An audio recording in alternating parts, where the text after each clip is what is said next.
Assalamu Walaikum. Hello friends, how are you? Welcome back to my another video.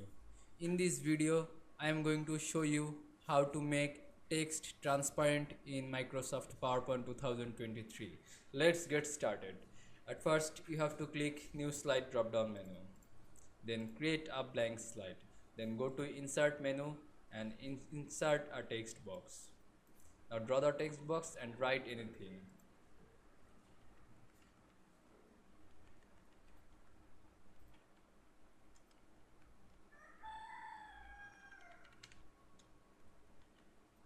Now select this text and go to shape format menu. Then click this format text effect.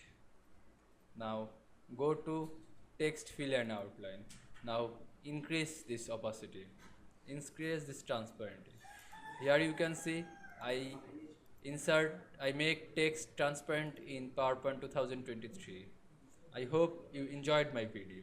Please like, comment, share and subscribe my channel. Thanks for